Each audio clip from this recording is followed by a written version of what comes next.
Growth rate was 11% पर है, जो मैंने अभी आपको बताया। ये थोड़ा सा आप देख लीजिए, ये इसका अगर मुझे कौन सा बटन दबाएगा भाई इसके, हाँ ठीक है ओके। ये देखें, ये आप अय्यूब के ग्रोथ रेट देख लें, 1961 में 5.9% था, 62 में 4.48, 63 में 8.9, 64 में 70, 65 की वॉर, ये वॉर है 1965 की, लेकिन ग्रोथ रेट 10.4% है, ठीक है। फिर 66 में 5.79, 5.7, 7.68 में 7.23, ये जो है वो ग्रोथ रेट है। आए अब गो थ्रू जल्दी से करते हैं। जुल्फकार अली भुट्टो साहब का एरा, इस एरा को हम कहते हैं bad luck era. Bad luck era कहते हैं, और क्यों कहते हैं बैड लक एरा?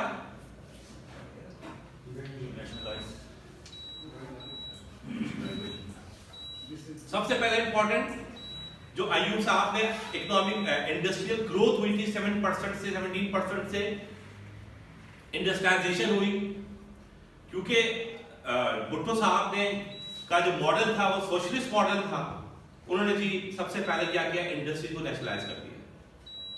अच्छा, तो ये भी आप लोगों को हिस्टोरिकली पता होगा, जो मैंने सबसे पहला ब्रैकेट में एक जुमला लिखा था, कंट्रोवर्शियल डिकेड अय्यूब का।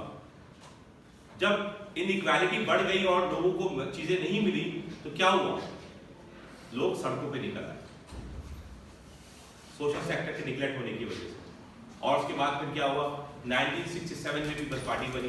देखें, पीपल्स पार्टी का जो स्लोगन है, रोटी कपड़ा मकान, वो ऐसे नहीं कि उस वक्त लोगों की ये जरूरत थी, उस पे इन्होंने स्लोगन बनाया। ठीक है, आगे बढ़ जाते हैं। भुट्टो साहब के नेशनलाइजेशन का अमल एक ऐसा इकदाम था जिसकी वजह से पाकिस्तान के अंदर कैपिटल फ्लाइट हो गई। सारा का सारा सरमाया लोग लेके चले गए, जो लोग बच गए थे। तमाम इंस्टीट्यूशंस, तमाम इंडस्ट्रीज सब नेशनलाइज हो गए। नेशनलाइजेशन कर तो दी, लेकिन उसको संभालने वाला कौन था? गवर्नमेंट के पब्लिक इंटरप्राइजेज जो है, जो पब्लिक सेक्टर आपके पास इंटरप्राइजेज हैं, उसको संभाल नहीं पा रहे थे आप। तो आप प्राइवेट उनको कैसे संभालते? नतीजा क्या हुआ, इंडस्ट्रियल ग्रोथ कम होती चली गई।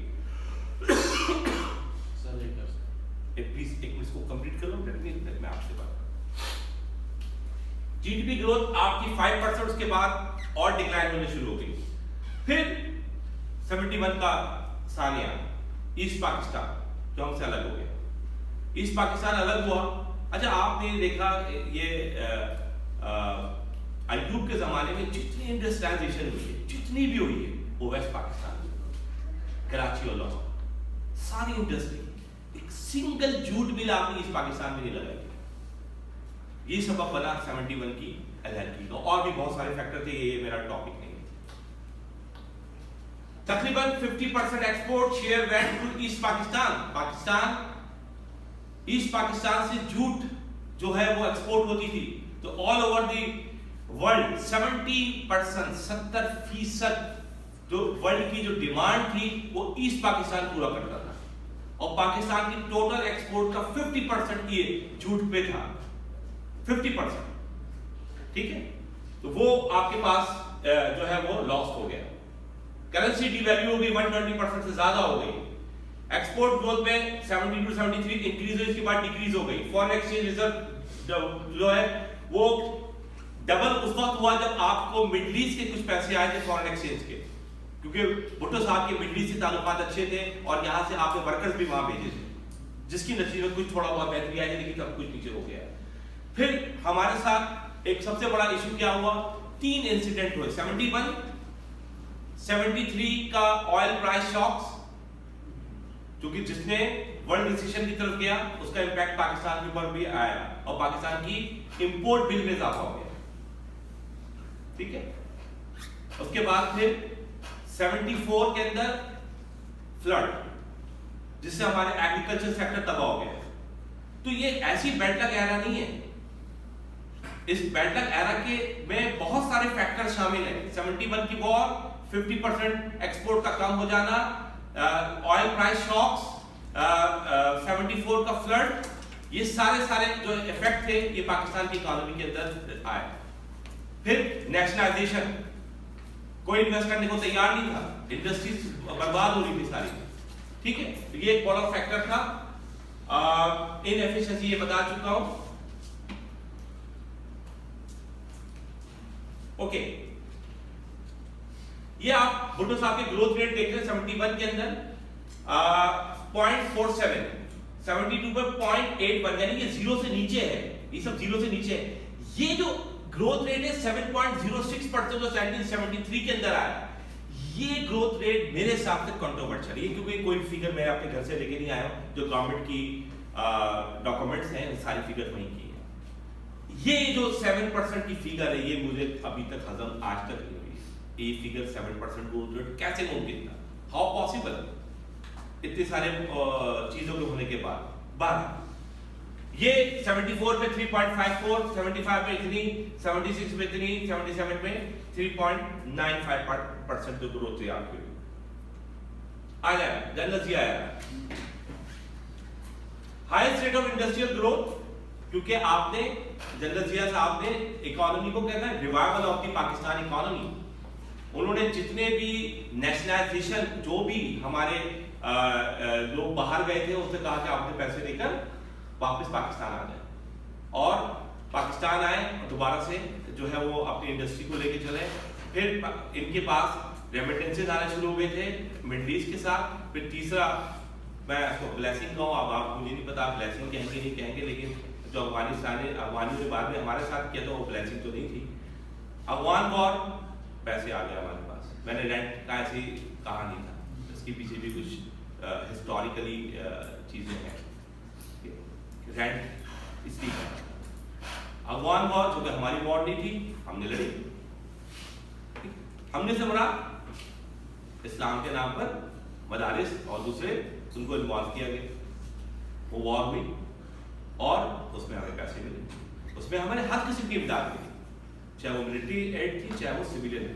फिर जो रेफ्यूजीज आए, उन रेफ्यूजीज के नाम पे हमने बड़ा पैसा खाया, आई एम सॉरी टू से। उनके जो हमने तो ग्रॉसरी और राशन भी नहीं छोड़ा, आप सब जानते हैं। आपको ये जो ऑयल के डब्बे आते थे वो मार्केट में बिकते थे पाकिस्तान में, जो सऊदी अरब से हज के बाद जहाज भर के गोश्त आते थे वो हमारी मार्केट में बिकते थे रेफ्यूजीज के। तो हमने छोटे छोटे फायदे उठाए, लेकिन उसका नुकसान कितना उठाया कि आज हम अफगानियों को वापस भेज रहे हैं, आज भेज रहे हैं ना अफगानियों को वापस। तो ये उस वक्त के एंकर हुए थे जो आप, और रीजनल कंट्रीज ने भी अफगानी रेफ्यूजीज को रखे, उनको वापस कर दिए, साइड खास बॉडी वॉर के अंदर रखा, कार्ड बनाया, लेकिन हमने उनको एक्सेस दिया कराची तक। ओके, चलिए आगे बढ़ जाते हैं। अफगान वॉर, पाकिस्तान इन्वॉल्व हुआ, सोवियत यूनियन का एक्सक्लूज हुआ। ये जो वॉर खत्म हुई 1988 के अंदर, नईम साहब ने ज्यादा अच्छा अंदाज में बताते हैं, कोल्ड वॉर का खात्मा, कोल्ड वॉर खत्म हो गया, काम खत्म, पाकिस्तान का फिलहाल काम खत्म, फिलहाल और टाइम बीइंग जो रेंट पे हम थे, हमने वेकेंट हो गया, अब हम फिर दोबारा खाली हो गए। जब हम दोबारा खाली हो गए तो हमारा खजाना भी खाली हो गया। $2.5 बिलियन रह गया था आपके रिजर्व में जनरल जिया साहब के जहाज के क्रैश होने के बाद, जब इंटरिम गवर्नमेंट ने हज को लिया, और उस वक्त शाहिद जावेद बर्की जो फाइनेंस मिनिस्टर थे, उनको फौरन आईएमएफ के पास जाना पड़ा। जो 1979 में हमने आईएमएफ प्रोग्राम लिया था, और क्योंकि पैसे आ गए थे अफगान वॉर के, तो हमने वो पैसे आईएमएफ प्रोग्राम वापस कर दिया। उसके बाद हमने 1988-89 के अंदर आईएमएफ प्रोग्राम पर फिर चले, 88 के अंदर इंटरिम गवर्नमेंट, और उस आईएमएफ प्रोग्राम के अंदर हमें अच्छा खासा जो स्ट्रक्चरल एडजस्टमेंट प्रोग्राम था, क्योंकि अमेरिका अब एक दुनिया में एक सिस्टम बाकी था, वो था कैपिटलिज्म, कम्युनिज्म और सोशलिज्म का खात्मा हो चुका था ऑलमोस्ट, सेंट्रल एशियन कंट्री से आजाद हो चुकी थी। उससे क्या हुआ, उस वक्त सख्त शराइत है, उस वक्त लिबरल रिजीम की बातें हुई, लिबरलाइजेशन की बात हुई, फ्री ट्रेड की बात हुई, फ्री इकोनॉमी का सवाल आया, ग्लोबलाइजेशन का कॉन्सेप्ट आया, ग्लोबल विलेज की कॉन्सेप्ट की बात की गई, WTO गैट को WTO बना दी गया, वर्ल्ड ट्रेड ऑर्गेनाइजेशन। उसकी बहुत सारी शराइत थी, डेवलपिंग नेशन, डेवलपिंग कंट्रीज की थी। कोटा सिस्टम खत्म करने की बात की गई, तो उस era of the structural adjustment इनके बाद आया। ये आप ग्रोथ रेट देख रहे हैं, 80, 78 के अंदर, उसके बाद फिर 79, फिर 80 के बाद आप देखते रहें कि ग्रेजुअली ऑलमोस्ट ग्रोथ रेट आपका हाई है। लेकिन आपने सारा हमसे देखा कि सस्टेनेबल नहीं है, सस्टेन नहीं है, वॉलटाइल है सारी ग्रोथ रेट्स आपके। ओके, देन हमारे पास जो era of the structural adjustment है 88 से 99 तक का। आफ्टर जो है हमारे पास 10 साल में 4 डेमोक्रेटिक गवर्नमेंट चेंज हुई, आप जानते हैं।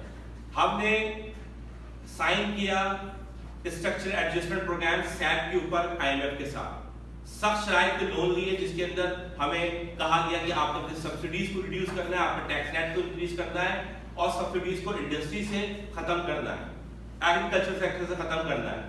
उसी में हमने जो है वो आप देखोगे इंडस्ट्रियल जितनी एनर्जी क्राइसिस भी हमारे पास शुरू हो गए थे, और जो इंडस्ट्रीज थी हमारी सबसे ज्यादा वो मुतासिर हुई, कि हमने ग्रेजुअली उसमें से सब्सिडीज को रिड्यूस करना शुरू कर दिया।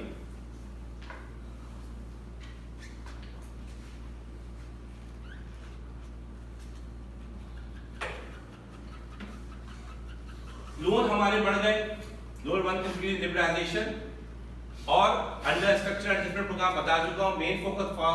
अच्छा, अब क्योंकि आईएमएफ हमारे पास आ चुकी थी, तो हमने high taxation and decrease expenditure की बात की। Additional 140 billion taxes were imposed on the people of Pakistan. 140 billion का हमने एक्स्ट्रा टैक्स लगाया, और वही 90s के एरा में आपने रिग्रेसिव टैक्स की तरफ पहली बार दबा गए 93-94 के अंदर, जिसको हम सेल्स टैक्स कहते हैं। ये रिग्रेसिव टैक्स हमारे पास 90s के एरा में गया, और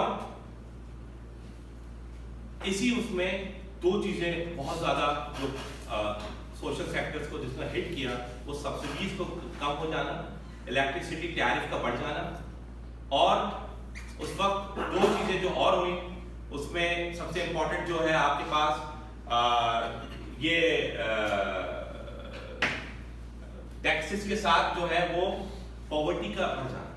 36% poverty below the poverty line, total population का 36% लोग जो है वो बिलो द पॉवर्टी लाइन जिंदगी गुजारते रहते हैं। इनइक्वालिटी को हम मेजर करते हैं, इनइक्वालिटी, इनकम इनइक्वालिटी इंक्रीज हो गई इस 90s के एरा के अंदर, ठीक है। तो ये सारी चीजें थी। 4 मरतबा गवर्नमेंट चेंज हुई, 2.5 साल का सबको मिला, कोई लॉन्ग टर्म पॉलिसी नहीं थी, इकोनॉमिक पॉलिसी, कोई लॉन्ग टर्म चीजें नहीं थी, ठीक है। बस वो 2.5 साल के अंदर जो कुछ हो सकता था वो 2.5 साल के अंदर किया। फिर भी इसमें 2 इनिशिएटिव लिए गए, जो कि हम अगर उस वक्त की अगर कॉस्ट बेनिफिट एनालिसिस करें तो वो ग्रेटर देन बेनिफिट थे, यानी कॉस्ट जो थी वो ग्रेटर देन बेनिफिट थी। वो था लाहौर इस्लामाबाद मोटरवे, तो पहला इनिशिएटिव था नवाज शरीफ साहब का। उस वक्त प्लानिंग कमीशन ऑफ पाकिस्तान ने उस प्रोजेक्ट के ऊपर जब PC1 बना और सारी चीजें हुई, तो उस वक्त जो है जो कैलकुलेशन हुई वो उस वक्त के हिसाब से कॉस्ट ग्रेटर देन थी बेनिफिट के, लेकिन हमने उसको इनिशिएट किया। ओके, उसके बाद ये सिलसिला शुरू हो गया। फिर आपको पता है कि 98 के अंदर क्या हुआ, आपने एक्सप्लोजन किया है, एटॉमिक एक्सप्लोजन, जिसकी वजह से हमें मजीद सैंक्शंस लग गए। मजीद सैंक्शंस हमारे पास लगे। 1999 के अंदर रीपेमेंट का साल था, जो आपने 1989 में जो लोन दिए थे IMF के स्ट्रक्चरल एडजस्टमेंट प्रोग्राम से, उसको रीपे करना था आपने 1999 में, 98-99 के अंदर। सैंक्शंस अलग लगे, रीपेमेंट आपके पास आ गई, तो ऑलमोस्ट पाकिस्तान बैंक डिफॉल्ट की तरफ जाने लगा।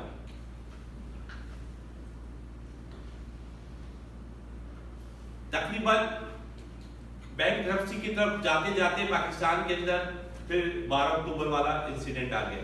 परवेज मुशर्रफ साहब ने टेक ओवर कर लिया। परवेज मुशर्रफ साहब का टेक ओवर होना था, और उसके बाद मजीद सैंक्शंस लग गए। कॉमनवेल्थ ने आपको पैसे देने से इनकार कर दिया, जितने भी और इंटरनेशनल जा रहे हैं, वहाँ पे आप कौन से एक्शन करते हैं? फिर मैं कह रहा हूँ कि हम बैकेट थे बोर्ड पे 9/11 को, ये पाकिस्तानी इकोनॉमिकली ब्लेसिंग है। सॉरी टू से ये बात नहीं कहना चाहिए मुझे, लेकिन पाकिस्तान की इकोनॉमी की पर्सपेक्टिव से भी बात कर रहा हूँ मैं। इंसानियत के हवाले से इस वक्त भारत कोई भी अलग इशू है, लेकिन क्या हुआ 9/11 आया, उसके बाद फिर खजाने के मुंह हमारे लिए खोल दिए गए, हमने फिर एंजॉय किया। बैंक करप्ट होने जा रहे थे, सारे लोन फीस स्केड्यूल हुए, कुछ लोन तो राइट ऑफ भी हो गए और कुछ लोन हो गए।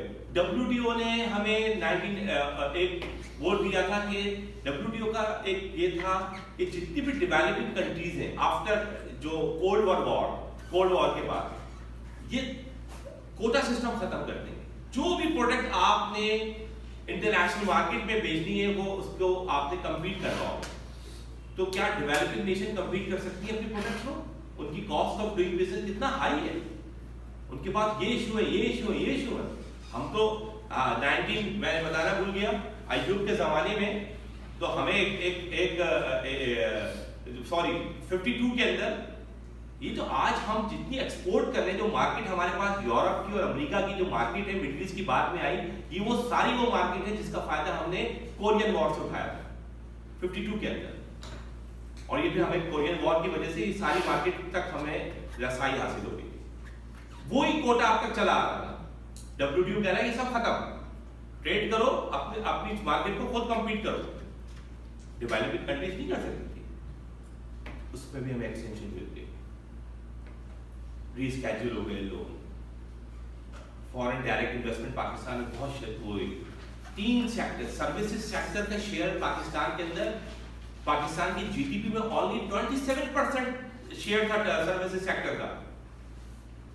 मुशर्रफ साहब के जमाने में ये शेयर GDP में 27 से बढ़ के 52% हो गया। इसका मतलब है सर्विसेज सेक्टर क्या हुआ, एक्सपेंड हो गया।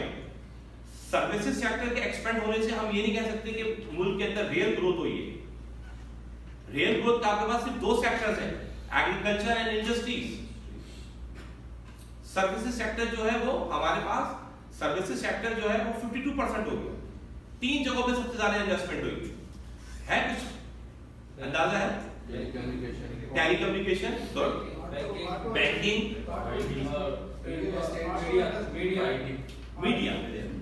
मीडिया, ऑटोमोबाइल में 90s में आपके इन्वेस्टमेंट शुरू हुई थी, लेकिन अनफॉर्चुनेटली ये भी एक बहुत बड़ा एक नया पेंडोरा बॉक्स है कि आप क्या जितनी ऑटोमोबाइल इंडस्ट्रीज में जापान ने जितनी भी है, जापान ने एक सिंगल पेनी इन्वेस्टमेंट नहीं की पाकिस्तान में, लेकिन प्रॉफिट सारा वो लेके जाता है। जितनी ऑटोमोबाइल इंडस्ट्रीज हैं, और इसका इजहार आज से 2 साल पहले या 1.5 साल पहले चाइनीज एम्बेसडर ने एक प्रेस कॉन्फ्रेंस में भी कहा था कि पाकिस्तान की जो ऑटोमोबाइल की जो कंट्रीब्यूशन है वो ज़्यादातर जापान की इकोनॉमी को बहुत सपोर्ट करती है।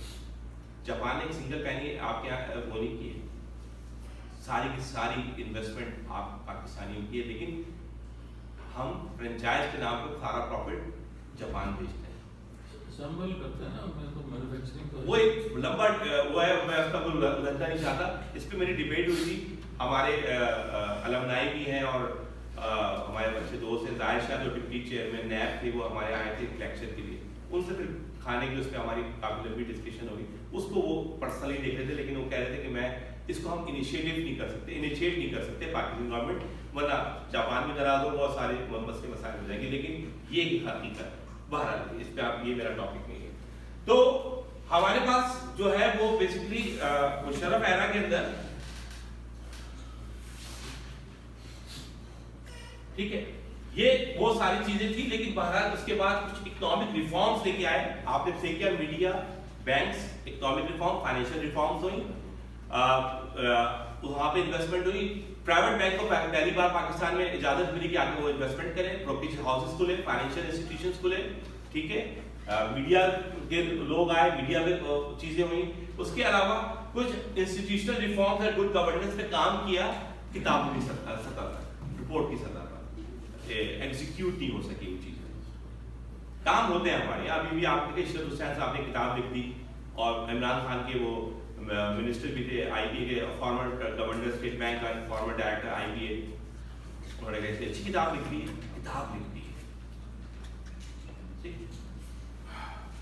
इंस्टीट्यूशनल रिफॉर्म्स के ऊपर किताब लिख दी है, काम नहीं हुआ। वो एडवाइजर है काफी अर्से तक, किताब लिख दी थी उन्होंने उस एडवाइजरी लॉ में, लेकिन उस किताब को एग्जीक्यूट कौन करेगा, इम्प्लीमेंटेशन कैसा होगा, कैसे इंस्टीट्यूशन रिफॉर्म्स आएंगे, कुछ नहीं। ठीक है, हाँ एक रिफॉर्म लाने की उन्होंने कोशिश की, तो सरकारी मुलाजमिन की तनख्वाहें और पेंशन को कैसे खत्म करेंगे और तनख्वाह को कैसे करेंगे, खुद वो कैसे लेते थे तनख्वाह ये मैं जानता हूँ। ठीक है, वो आज भी IBA से रिटायर है और आज भी 50-60 हजार रुपए की गाड़ी और पेट्रोल उनके लिए अभी तक है, और रिटायर होने को 15 साल हो गए IBA से।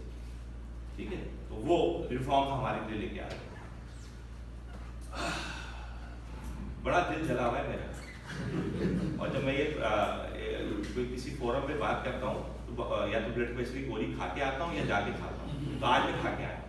डोंट वरी, नहीं आप हालात देखें, जब आपके पास स्टैटिकल डाटा होता है, जब आप काम कर रहे होते हैं, जब आप फील्ड में काम कर रहे होते हैं, तो आप सर पकड़ने को दिल चाहता है कि हमारे साथ हो क्या रहा है। यही बंदे सामने होते हैं तो सर है, ये बंदे अगर सामने आपके बैठे हुए हैं, मैंने आपको बताया कि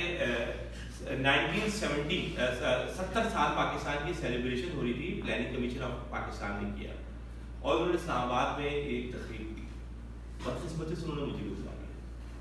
मैंने स्टेज पे बैठे हुए इरशाद हुसैन और उस पर एहसन इकबाल भी थे, इन सब से मैंने सवाल किया था कि आपने बड़ी अच्छी बात की, सब कुछ दिखा दिया, मुझे बताया इससे कितना % सोशल सेक्टर को पड़ा, सोशल प्रोटेक्शन पे क्या काम किया, गुर्बत कितनी कम हो गई, मैक्रो इकोनॉमिक इंडिकेटर्स आपके तमाम इक़दाम तो बहुत अच्छे हो गए, गुर्बत में कितनी कमी आई, कितने लोग जो है वो एजुकेटेड हो गए, लिटरेसी रेट कितना बढ़ गया, क्या लोग बच्चों के पैरों में चप्पलें आ गई।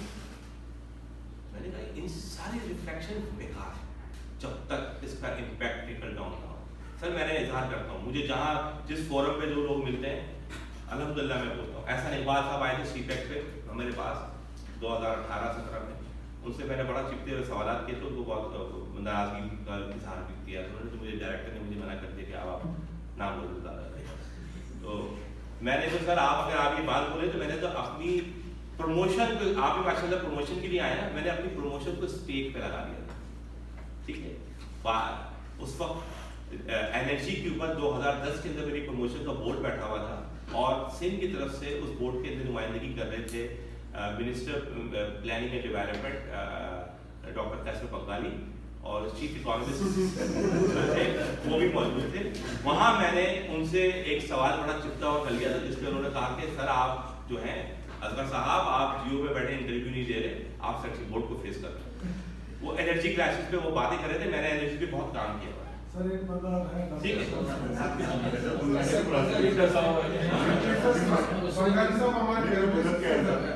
हम CSR प्रेजेंटेशन दे रहे थे, वो हमारे पैनलिस्ट थे सर, रियाज साहब हमारे हैं सर, उन्होंने अच्छी नहीं लगी सर, इनके ऊपर बहुत गुस्सा किया सर रियाज ने उनको शेर सुना दिया। तो अब आप मुझे बताएं कि उन्होंने मेरे साथ क्या किया होगा। उनके हाथ में मेरा प्रमोशन था, जो इनके साथ किया हुई क्या आखिर में ये हुआ कि उन्होंने मेरी जितनी बुराइयां करनी थी कर ली।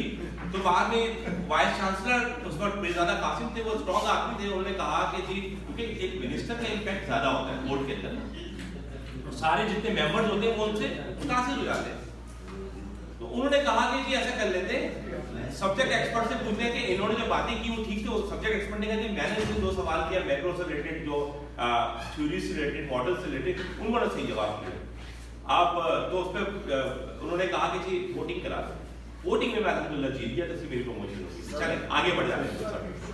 तो खैर आप किस बात का जवाब था, मैंने ये बात मैं कहता नहीं। अच्छा जी, institutional reform and good governance, economy expanded average 7% per annum, ये मैंने बताया 2005 में, अभी इसको भी बता दूंगा। हमारे फॉरेन से रिजर्व लॉस पर कितने देखें, $16 बिलियन। हम बहुत खुश हुए थे कि $16 बिलियन के हमारे पास रिजर्व आ गए।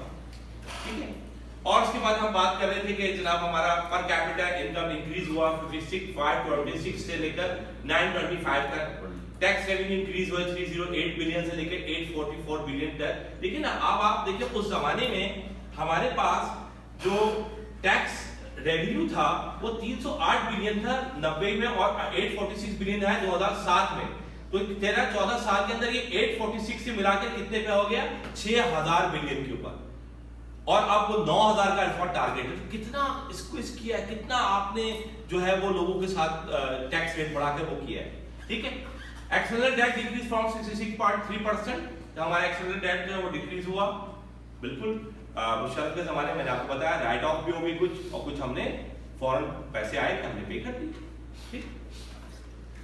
ये हमारे पास मुशर्रफ के जमाने का, ये आप देख लीजिए 7.3 4 में, 7.6 5 में, फिर ये 6 में, फिर 7 में, ओके।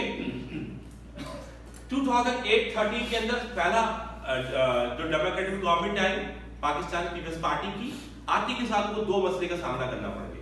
एक सबसे बड़ा मसला 2007-8 का फाइनेंशियल क्राइसिस जो कि यूएसए में आया, उसका एक्सटर्नल शॉक्स पाकिस्तान में भी आया, यूई के अंदर भी शॉक्स आए, लेबर इंडस्ट्री और खास तौर पर जो हमारे कंस्ट्रक्शन इंडस्ट्रीज हैं और हमारे हाउसिंग और जो रिटेलर्स हैं उस पे प्रॉब्लम आया, और वहां से काफी हमारे जो वर्कर्स थे वो पाकिस्तान वापस आ गए, जिससे हमारे रेमिटेंसेस पे भी कमी आई। देन उसके अलावा सबसे सीवियर इशू आया फूड सिक्योरिटी का, और कोर इन्फ्लेशन या फूड इन्फ्लेशन 22% पे चला गया 2007 और 8, जिसका इम्पैक्ट बहुत एडवर्स था हमारी इकोनॉमी के अंदर।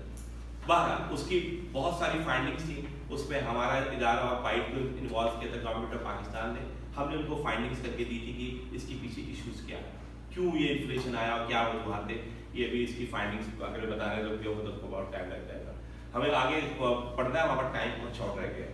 वर्ल्ड वाइड इकोनॉमिक रिसेशंस, ठीक है, ये मैं आपको बता दिया। जो हमारे पास सबसे बड़ा मसला क्या था 2005 और 6 के बाद, जब हमने मजे ले लिए पैसे वैसों के, उसके बाद फिर हमें उसको पे ऑफ करना पड़ा। मैंने एक स्टडी की थी पीस के ऊपर पाइप के साथ, वो अनफॉर्चुनेटली वो पब्लिश नहीं हो सकी। हमने जितने पैसे इनसे कमाए थे लिए थे, इससे ज्यादा हमने पैसे कमा लिए हर सिरे। टैरिज्म का जो हमारे पास हुआ उसमें हमें कितना लॉस हुआ, और जानी लॉस, हमारे सिक्योरिटी फोर्सेस के लोग जो जिनके ऊपर हमें इतना ह्यूज इन्वेस्टमेंट करते हैं, कैपिटल इन्वेस्टमेंट करते हैं, आज सब बैठे हुए सारे इन्वेस्टमेंट है ये, ठीक है।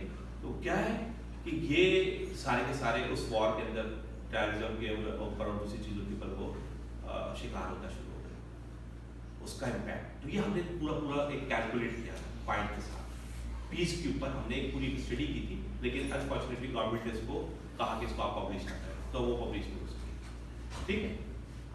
सीपैक, अच्छा अब सीपैक जो है वो नून लीग भी कहती है मेरा है, ये वो भी कहती है मेरा है, वो कहती है मेरा है, लेकिन इनिशियली सीपैक का जो एमओयू साइन हुआ वो 2013 जुलाई में हुआ था, और वो पीपल्स पार्टी के दौर में हुआ था। लास्ट 2-3 काम इन्होंने किए पीपल्स पार्टी ने।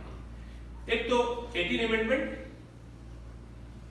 डिसेंट्रलाइजेशन, ये आप सब जानते हैं कि 18 अमेंडमेंट में जो है वो प्रोविंसेस को एम्पावर कर दिया गया, ठीक है।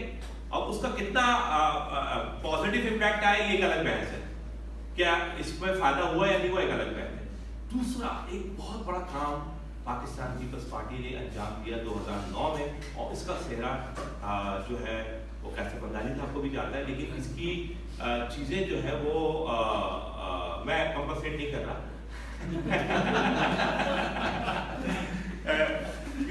वो मेरे देखें, वो मेरे उस्ताद भी मेरी कुलीग भी है, हमारे ARC में एक अर्सा तक वो फैकल्टी में रहे, तो डेफिनेटली इख्तलाफ हो सकता है, लेकिन ये कि बाहर आए। तो नेशनल फाइनेंस कमीशन अवार्ड आपको पता है कि 1971 के बाद, ये 1951 में पहला अवार्ड आया, इसको हम रेसमैन अवार्ड कहते हैं।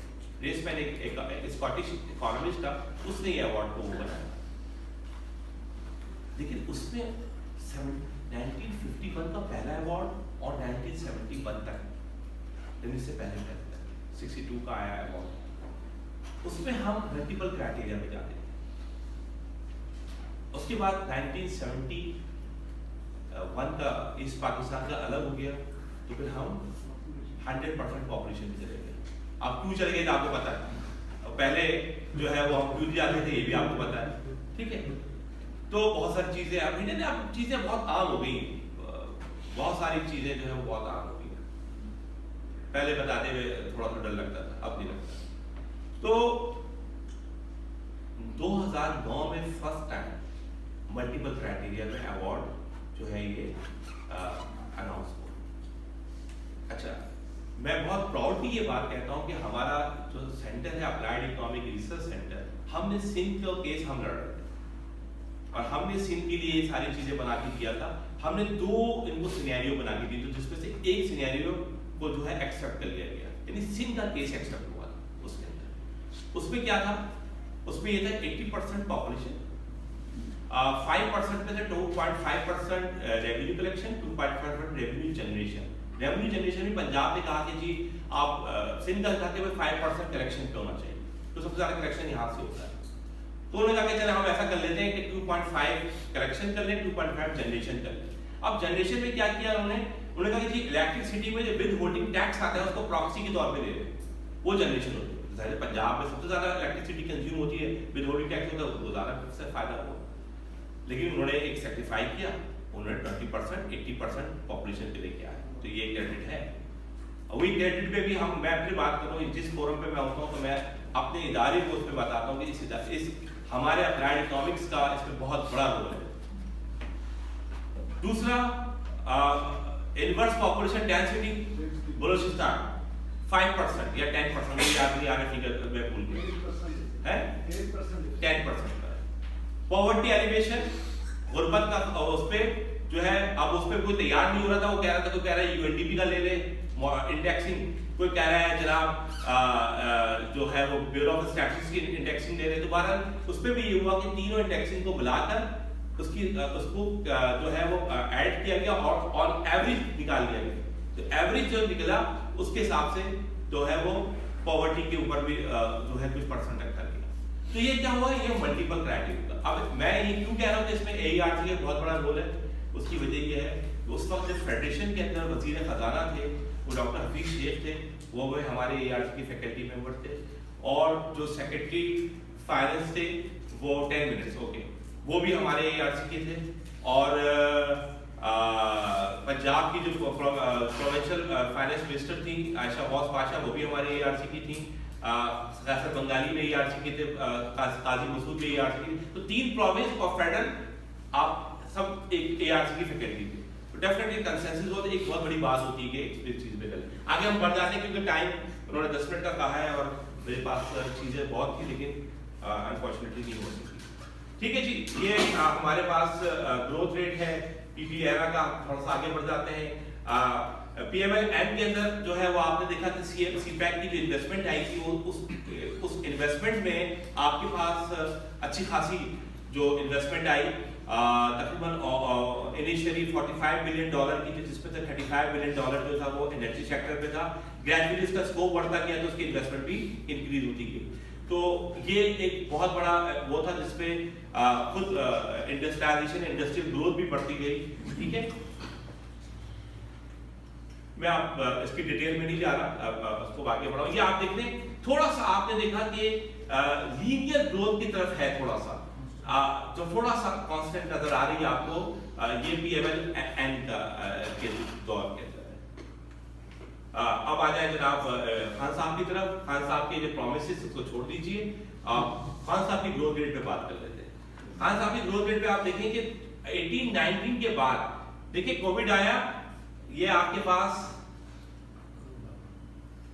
कोविड आया इसमें, ठीक है, हम माइनस में चले ग्रोथ रेट, लेकिन 18-19 में कोविड नहीं था।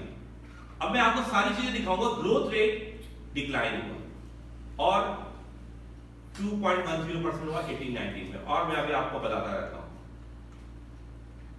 अच्छा, इसमें मेरे पास एक मिनट, एग्रीकल्चर से रिलेटेड है या नहीं है, चलिए मैं आपको बताता हूं। आप इसमें अगर आप देख लें, मेरे पास वो स्लाइड मिस हो गई है, जिसके अंदर मैंने मैन्युफैक्चरिंग को भी दिखाया, वो भी डिक्लाइन था, -7 पे चला गया था। ठीक है, एग्रीकल्चर सेक्टर डिक्लाइन है। 3, 4, 5 बड़े सेक्टर जो थे इकोनॉमी के, वो डिक्लाइन पे चले गए। तो उसकी क्या रीजन थी खान साहब के जमाने में? मैं कोविड से पहले की बात कर रहा हूँ। उन्होंने दो चीजों को एक साथ छोड़ दिया था, एक एफबीआई को, एक नैब को। उसके बाद आपने देखा कि पाकिस्तान में जो बिजनेस मैन था वो अनकंफर्टेबल हो गया, कैपिटल फ्लाइट में। ठीक है, एक साल आपने दो को छोड़ा तो बेचारा तो भागेगा ना। और आपने देखा कि उस वक्त रजिस्टर्ड इकोनॉमी की बात हुई, अच्छी बात है।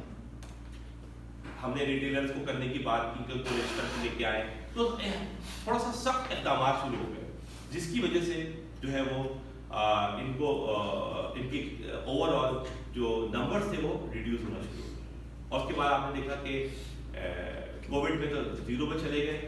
21 में 3.95% ग्रोथ थी, और 2022 में जो पीडीएम की गवर्नमेंट आ गई, लेकिन क्योंकि साल पूरा उनका था, तो सिर्फ एक वजह से, जिसमें हमारे पास मैन्युफैक्चरिंग सेक्टर की ग्रोथ 12% से हुई, और ओवरऑल $12 बिलियन की एक्सपोर्ट हुई थी सिर्फ टेक्सटाइल इंडस्ट्री से। $12 बिलियन की एक्सपोर्ट सिर्फ टेक्सटाइल इंडस्ट्री से हुई थी। तो उसमें आप ये देखें कि उसमें सबसे इंपॉर्टेंट चीज क्या हुई कि $12 बिलियन की ये हुई, और ग्रोथ जब हुई तो आपने देखा कि ओवरऑल जो जीडीपी ग्रोथ थी वो 5.9% हुई 2022 के अंदर। ठीक है, तो ये जो कुछ इक़दाम लिए थे, जो स्मार्ट लॉकडाउन के और सारी चीज, इसका ये काम आ गया, जिसमें हमने अपनी इंडस्ट्री को खोजा रखा। रीजनल इंडस्ट्री जो बांग्लादेश और सारी चीजें थी वो सब क्लोज हो गई। ठीक है, तो इस वजह से हमें इससे जरा फायदा हो। ये पर कैपिटा इनकम आप देख लें कि ये पर कैपिटा इनकम आपकी ये जा रही है 14.37 आएगी 39, अचानक 20 के बाद ही 15 हो गई, $1505 पर कैपिटा इनकम। ये इसके पीछे क्या रीजन थी? और इसी में अगर आप इन्फ्लेशन को, सीपीआई को भी देखेंगे और एसपीआई को, वो भी रिड्यूस हुए थे। अचानक रातों रात मीडिया शोर मचाना शुरू करके, जो नॉनसेंस मीडिया है हमारा बगैर किसी पढ़े हुए, उन्होंने कहा ये अचानक इन्होंने सारी फिगरें चेंज करी रात को, ये क्या हुआ? बेस ईयर चेंज किया था आपने। बेस ईयर 2001 के बाद चेंज ही नहीं किया। बेस ईयर हर 10 साल में चेंज होता है। तो अब आप मुझे बताएं 2000 में इस पानी की बोतल की कीमत क्या थी?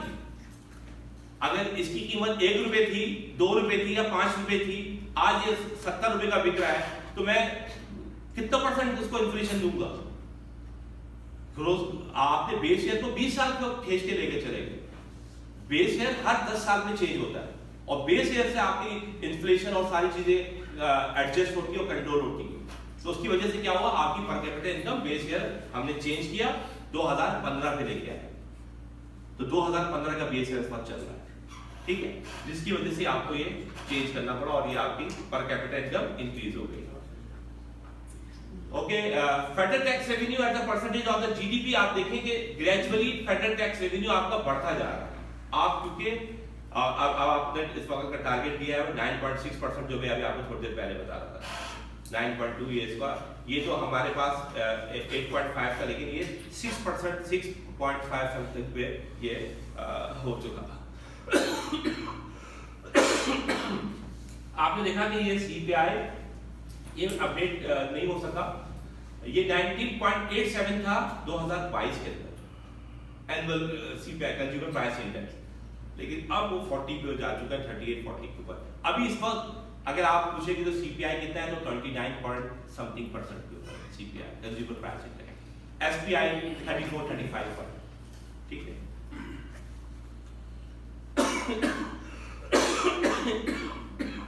ये एसबीआई का डाटा है।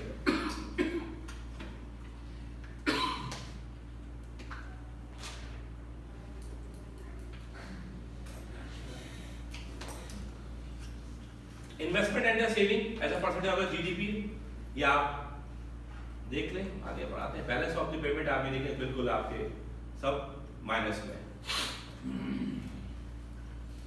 एक्सपोर्ट और इंपोर्ट का आपने अंदाजा लगाएंगे इन बिलियन यूएस डॉलर, जो हम बता रहे थे आपको कितनी एक्सपोर्ट और कितनी हमारी इंपोर्ट है।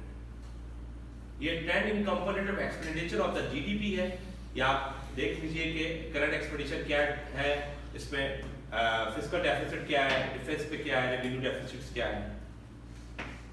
Share of sector in GDP, agriculture का मैंने आपको बताया 23%, इंडस्ट्रियल के 18% है, और रेस्ट ऑफ दी तमाम वो सर्विसेज सेक्टर 59% पर है। ये अच्छी चीज नहीं है, ये बबल इकोनॉमी। रियल सेक्टर आपके पास सिर्फ दो ही, एग्रीकल्चर एंड इंडस्ट्री। ये जो मैं ये नहीं कह रहा कि इसमें नहीं होना चाहिए, लेकिन ये आपने देखा कि कोविड के अंदर इसमें से अगर एग्रीकल्चर सेक्टर ना होता तो आपकी इकोनॉमी को सहारा सिर्फ एग्रीकल्चर सेक्टर ने दिया था और इंडस्ट्री ने दिया। सबसे ज्यादा एग्रीकल्चर सेक्टर ने आपको सहारा दिया कोविड के अंदर, पैंडेमिक में। मेजर क्रॉप्स के बारे में है, सोर्स वाटर अवेलेबिलिटी है, लार्ज स्केल मैन्युफैक्चरिंग सेक्टर्स का है। ये मैंने थोड़ा सा group wise growth of major large scale manufacturing industry 2022-23 का एक वो बताया कि किसके कितना जो है वो हमारे पास तो आता है। Component of services sector share in GDP, ये सर्विसेज सेक्टर का कंपोनेंट है कि किस सेक्टर को कितना परसेंट को है जीडीपी में शेयर है, इसका ग्रेड है।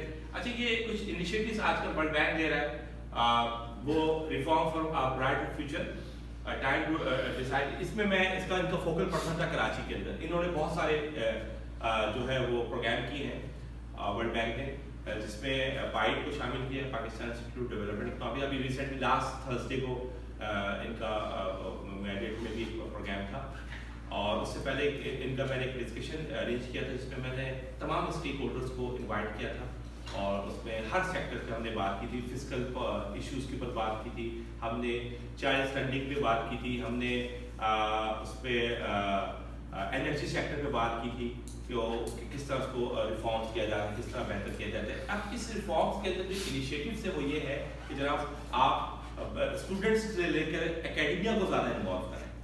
तो ये एक नया इनिशिएटिव्स है इससे रिलेटेड। तो ये मैंने सिर्फ इसलिए डाल दिया कि मैं थोड़ा सा इसमें बता सकूँ। बहरहाल इसमें जो टारगेट है वो वही वाला टारगेट है। अगर आप में से किसी ने उसको डॉक्यूमेंट्स को आपकी नज़र से गुजरा होगा, विजन 2025 का, है ना, देखा है ना, तो ऑलमोस्ट जनाब आप तो 2 साल रह गए हैं, तो उसमें ग्रोथ रेट 8% को हमने किया, हमने पर कैपिटल इनकम 5000 कर दिया, हमने अपनी एक्सपोर्ट जो है $120 बिलियन की कर दी। पता नहीं कौन बनाता है ये सारे डॉक्यूमेंट, तो बिल्कुल अनरियलिस्टिक डॉक्यूमेंट्स थे सारे, कि जिसके अंदर हमने सारी इस चीज़ों को आगे किया है। थैंक यू सर, बहुत शुक्रिया आप लोग का। ये सारे वो please sir question answer session आप वैसे इंटरेक्शन भाई 7 मिनट्स है, 2 सवाल ले सकते हैं। हां प्लीज सर क्वेश्चन है कि हमारी जो मॉनेटरी पॉलिसी का बेस है वो 1839 के इंटरेस्ट एक्ट है, वो उसके खत्म करने में पाकिस्तान ने क्या इल्जाम किए, जैसे 1947 से लेके आज? देखिए, monetary policy subject to the central bank of Pakistan वो करता है कि किस बेस उस पर वो इंटरेस्ट रेट को बढ़ाता है। बेसिकली अनफॉर्चुनेटली पाकिस्तान के अंदर इस वक्त मॉनेटरी पॉलिसी का सबसे बड़ा वो है कि स्टेट बैंक की, देखिए 2 चीजें हैं आपके सामने। हम इंटरेस्ट रेट या मनी सप्लाई को क्यों इंक्रीज कर रहे हैं, इंटरेस्ट रेट क्यों बढ़ाते हैं, मनी सप्लाई क्यों इंक्रीज करते हैं?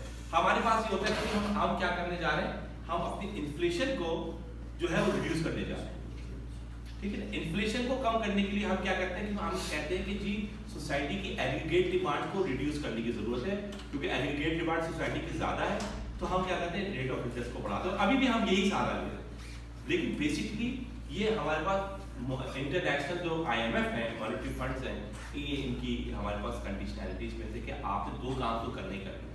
एक rate of interest rate policy rate को हाई करना है, जवाब क्या है, इन्फ्लेशन को रिड्यूस करने के लिए। लेकिन इसका नतीजा कितना भयानक है कि आपकी इकोनॉमी क्या होती है, कंट्रैक्शन इकोनॉमिक पॉलिसी बन जाती है। जब कंट्रैक्शन इकोनॉमिक पॉलिसी होती है तो कॉस्ट ऑफ डूइंग बिजनेस बहुत हाई हो जाता है।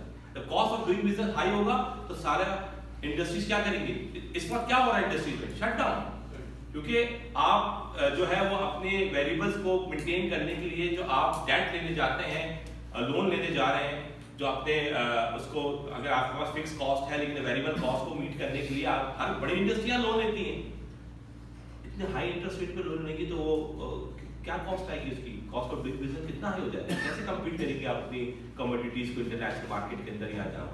तो क्या है, interest rate contraction monetary policy के लिए होता है। हम उसको जिस बेस ईयर से बढ़ा रहे होते हैं, जैसे अच्छा उसमें एक चीज और भी है, इमरान खान ने IMF प्रोग्राम नहीं लिया, उस वक्त उन्होंने पॉलिसी रेट इतना हाई क्यों रखा? ये मेरा आपसे सवाल है, मैं खुद ही जवाब देता हूँ, क्योंकि उन्होंने कहा कि 7 मिनट है, ठीक है। उस वक्त हम देखिए, हमने जब भी काम किया, कभी भी वो काम हमने अंजाम नहीं दिया जो इकोनॉमी की फ्रेमवर्क को, इकोनॉमी के फ्रेमवर्क को एक जबरदस्त तरीके से उसको खड़ा कर सके। हमने हॉट मनी के चक्कर में हाई इंटरेस्ट रेट किया कि लोग आए और ट्रेजरी बिल्स को, टी बिल्स को खरीदे, इन्वेस्ट करें, फॉर द टाइम भी हमें इसका पैसा मिल रहा है, हमारा काम चल रहा है, इंडस्ट्री का ही पार्ट है। सॉरी टू से, यही हुआ ना। और नतीजा क्या हुआ? मार्च 12, 2020 से लेकर 19 मार्च 2020 तक एक हफ्ते में पाकिस्तान से $6 बिलियन जो है निकल के चले गए, क्योंकि कोविड आके अनसर्टेनिटी आ गई। लोगों ने 6 अरब रुपए निकाल लिए, $6 अरब पाकिस्तान से बॉन्ड्स जो लिए थे, इसको कहते हैं हॉट मनी, उससे इन्वेस्टमेंट की जाती है। तो ये क्या है, फॉर टाइम भी शॉर्ट टर्म की मेजर्स होते हैं, लेकिन जब आपके पैसे निकल गए और फिर आपने देखा कोविड में इंडस्ट्री ऐसी बंद हो रही थी पहले से भी और मजीद बंद होने शुरू हो गई। ये जो मैंने आपको बताया था कि मैन्युफैक्चरिंग सेक्टर में नीचे गया है, उसका एक रीजन ये भी था, ठीक है। तो उसकी वजह से क्या हुआ कि जब इंडस्ट्रियां नीचे गई, सारी चीजें नीचे होना शुरू हो गई, तो आपने फिर क्या किया कि आपने कहा नहीं, लोगों को तनख्वाह मिलनी चाहिए, तो आपने पॉलिसी रेट को 12 से 9%, 8%, 5% पे आप लेके आ गए, 6% पे लेके आ गए। तो इंटरेस्ट रेट जो है वो बहुत इंपॉर्टेंट फैक्टर होता है मॉनेटरी पॉलिसी का, और वो टूल है आप मनी सप्लाई को कंट्रोल करने के लिए करते हैं। कोई आखिरी सवाल को करना चाहता है?